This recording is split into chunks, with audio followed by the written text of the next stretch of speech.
আসসালামু আলাইকুম প্রিয় শিক্ষার্থীরা, আমি আপনাদের সামনে কয়েকটা কথা বলে এগুলো শুনবেন, তারপরে আমরা আলোচনায় যাব।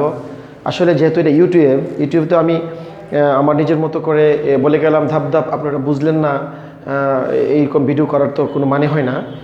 আমি যেটা বলতে চাই যে আইএলটিএস স্পোকেন এমন একটি অধ্যায়, এই অধ্যায়ে আপনি ক্লাস মিস করলে চলবে না, বারে বারে শুনতে হবে, বারে বারে দেখতে হবে। যেমন এই অনেকে আমি বারে বারে দেখবেন, বারে বারে শুনবেন, এই কথাটা বললে আমার ওই কি জানি কই ওয়াচ র্যাঙ্ক বাড়বে, এরকম থিঙ্ক আমার মাথায় নাই। আমি চাই যে আইএলটিএস নামের যে একটা বড় মহামারী দেশে আছে, আজকে আমেরিকা, লন্ডন, কানাডা, অস্ট্রেলিয়া পড়তে গেলে, জার্মান পড়তে গেলে এই আইএলটিএস যে ব্যাপারটা, এই আইএলটিএস ব্যাপারটা তো অনেক জটিল মানুষের সামনে। কিন্তু আমি যেভাবে সিলেবাসটা তৈরি করেছি, মাত্র 6টি ক্লাস শেষ করলেই আপনার হয়ে যাবে। ক্লাস 1 নাম্বার ক্লাস, যে ক্লাসটা 1 মাস চলবে, তা না বলে ক্লাস আমি দিলাম কেন, এটা আমি বলেছি আগের ভিডিওতে। এখন আমরা যে ক্লাসটা করছি এটা হলো ক্লাস ক্লাস বির 1 নং প্রশ্নোত্তর চলছে কন্ট্রাকশন নামে। কন্ট্রাকশনটা চলবে।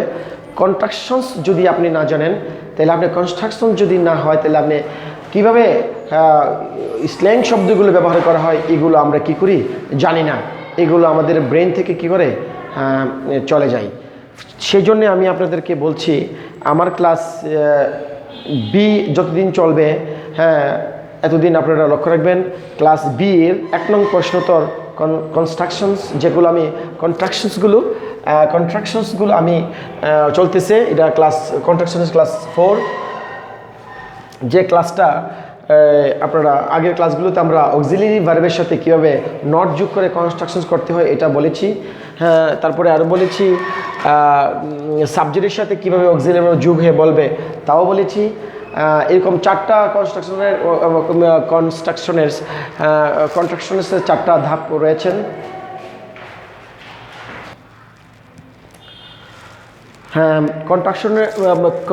কন্ট্রাকশনসের যে 4টি ধাপ রয়েছে, এর মধ্যে আমার একটি ধাপ চলছে, এখনও কিন্তু ধাপ শেষ হয়নি।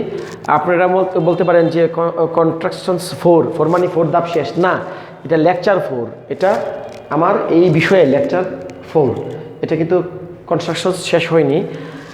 আই যোগ এম, শুধু একটিতে আমি যোগ দিয়েছি আর একটিতে যোগ দিইনি, সেই জন্যে আপনারা দেখবেন সাবজেক্ট প্লাস অক্সিলারি ভার্ব যোগ হয়ে কীভাবে হবে উচ্চারণটা, এই বিষয়ে আমি আজকে আপনি ক্লাস দিচ্ছি। আই যোগ এম, আমরা কিন্তু আই এম এ স্টুডেন্ট, আসলে আমেরিকানরা বা নেটিভরা, যেটা নেটিভ, তারা কিন্তু আই এম বলবে না, বলবে আম স্টুডেন্ট। এই আই যোগ হ্যাভ, সারা বছর আমরা বলি আই হ্যাভ, কিন্তু এটা হবে আইভ। কি হবে? আইভ। আই যোগ উইল, এটা হবে আইল। কি হবে? আইল। কি হবে? আইল। আই যোগ উড, কি হবে? আইড। কি হবে? আইড। আই যোগ হ্যাড, সেম উচ্চারণ, আইড। ইট যোগ ইজ, ইট যোগ is, it's. It's. It's. It's. It যোগ হ্যাজ, ইটস। এই দুইটার একই উচ্চারণ, মনে রাখবেন প্রিয় শিক্ষার্থীরা। উড এবং হ্যাড দিয়ে উচ্চারণ হবে। ইজ হ্যাজ ইজ দিয়ে উচ্চারণ হবে। ইট যোগ ইজ, ইটস। ইট যোগ হ্যাজ, ইটস। ইট যোগ উইল, এল। ইট যোগ উইল, এল, ইলস। শি যোগ ইজ, শিচ। শি যোগ হ্যাজ, শিচ। শি যোগ উইল, শিল। শি যোগ হ্যাড, শিট।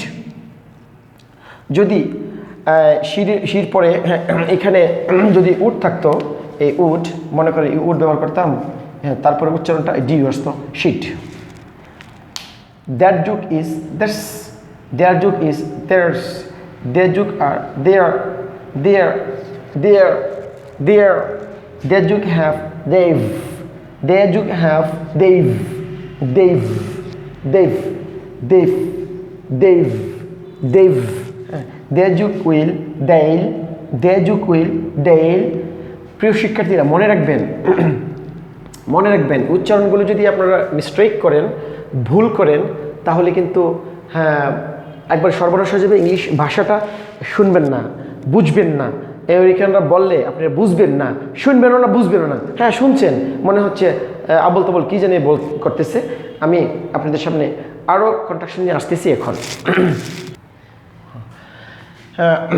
সাবজেক্ট অক্সিলারি ভার্বের আরও অনেকগুলো আছেন। হ্যাঁ উই যুগ আর উই এর সাবধান, সাবধান বলছি, আপনারা এগুলো কিন্তু ভালোভাবে স্মরণ রাখবেন, নাহলে কিন্তু উচ্চারণ বুঝবেন না। উই যুগ আর উই এর, উই যুগ হ্যাভ উইভ, উই যুগ উইল উইল, উই যুগ হ্যাড উইড, তাহলে ডিডা উইড। হোয়াট যুগ ইজ ওয়ার্স, হো যুগ ইজ হোজ, হো যুগ উইল হুইল। ইউ যুগ আর ইউর, ইউ যুগ হ্যাভ ইউভ, ইউ যুগ উইল উইল, ইউ যুগ উড ওয়েট, you'd sorry you'd, you'd. D had এবং উড ডি রূপান্তরিত হয়। প্রিয় শিক্ষার্থীরা, আমি আবার বলি কন্ট্রাকশনস কিন্তু 4টি ভাগে বিভক্ত। হ্যাঁ আমি সাবজেক্ট প্লাস অক্সিলারি ভার্বের যে পার্টটা মানে পড়তেছি, আপনারা আমার এই কন্ট্রাকশনস লেকচার 1 যদি পড়েন তাহলে কয়টা ধাপ আছে এই ধাপগুলো বুঝতে পারবেন। আশা করি বেশি বেশি দেখবেন, ভালোভাবে পড়বেন, বেশি বেশি বলবেন, তাহলে আপনার মুখের জড়তাটা ছুটবে, তারপরে ইংলিশ ভাষাটা আপনার মুখে আসবে। যদিও এই দেশের ভাষাটা আমাদের ভাষা না, সাথে থাকবেন, দেখবেন ইনশাল্লাহ। আসসালামু আলাইকুম।